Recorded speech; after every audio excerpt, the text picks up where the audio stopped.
It's not a secret that manga is really popular nowadays, to the point that creators from all around the world outside Japan started making their own mangas and manga-inspired stories. My goal here is to find out, are these actually good? Or Japanese people are just built different? Today, out of all places, we're looking at a contestant from a country of Poland, manga with quite an ironic title, No Name.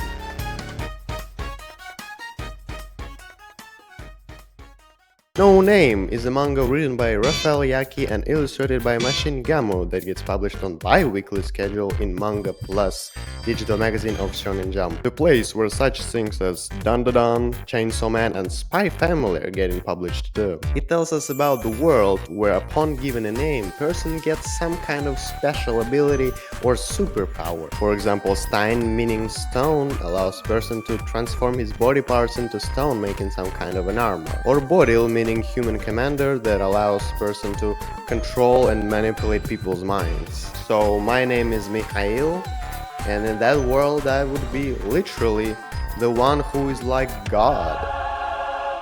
Pretty cool, right?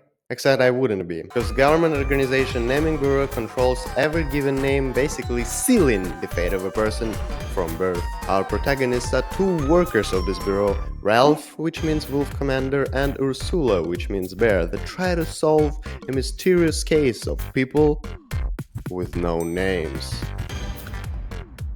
This is quite an interesting premise, dare I say. However, to find out if Polish manga really is good, we need to know, did authors cook with it, or did they fumble a real one? Let's figure it out, starting with characters to form a bond.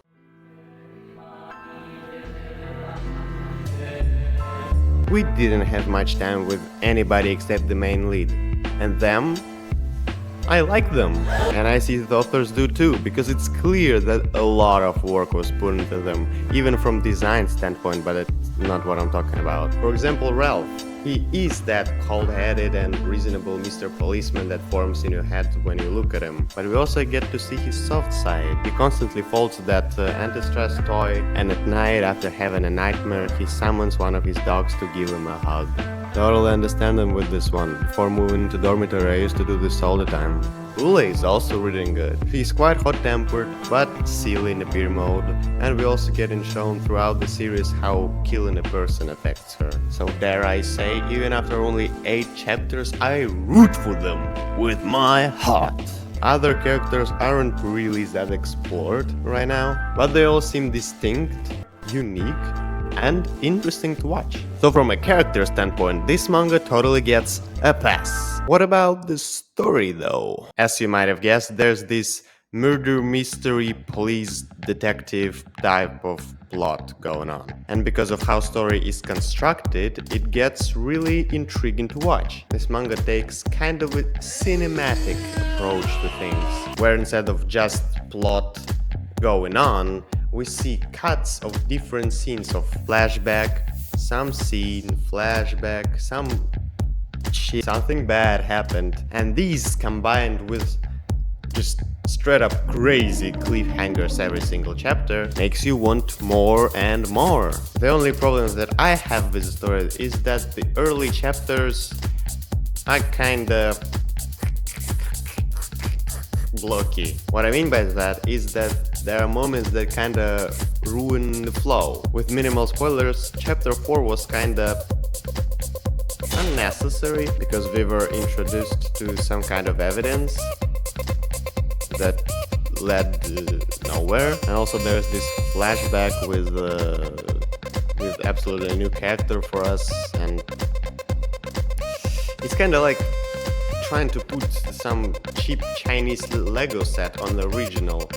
I mean, it kind of fits, but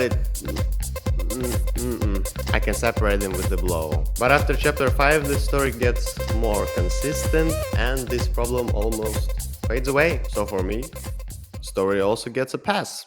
Now talk for all my shonens out there. How is the action? It's awesome! Even though we don't get to see it much because fights are not the focus, when they do happen, it's hype. And authors also did really smart thing with them. They knew it's going to be boring without an action. but they're telling a detective story with not much of an action. So how do we add action? And they did beer fighting club where people with the bear names fight. I just think that is a really cool retention keeping device. It allows to tell a story while also giving us hype and instant dopamine. Like when Ula dunked that fucking bear spare girl, I was rolling on the floor of how crazy that was. But my favorite fight in this series is this one.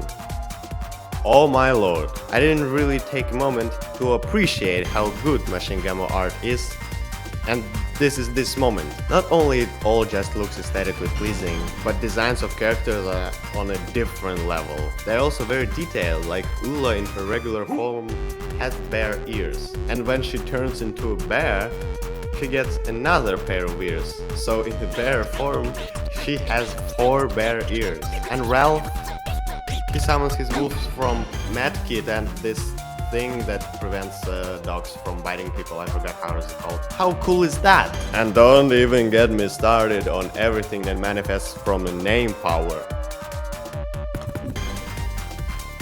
I especially love this dog design. I'm not a furry, but I would become one if he told me to. Okay, we kinda got off the topic, so back to the track. Even though it's not an action-driven story, action is insane. So, pass. Loved it. And that leaves us with the last topic I want to talk about.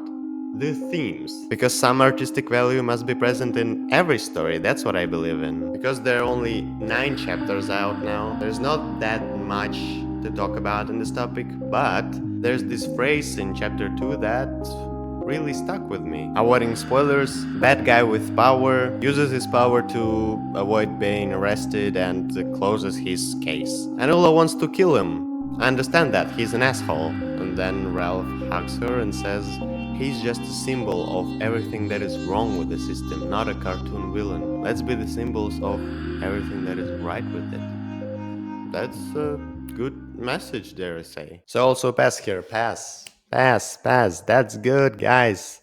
That's good. Having all of that said, I can only conclude that Poland can cook. Yes, let's go. I don't actually know Machine Gamo's nationality because they're quite an anonymous person, but I think it's fair to call it Polish manga because at least Rafaliaki is Polish. So don't question me with this one. You racist.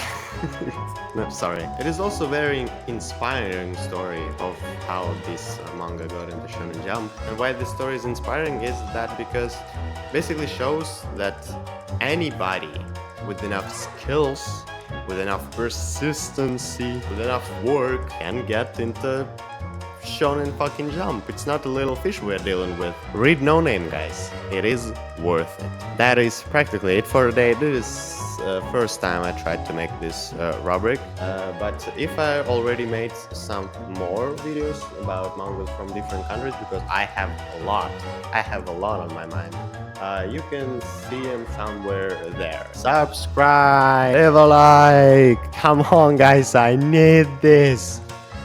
My mom is kinda homeless. Okay, that's it. Viva Valekva, ladies and gentlemen.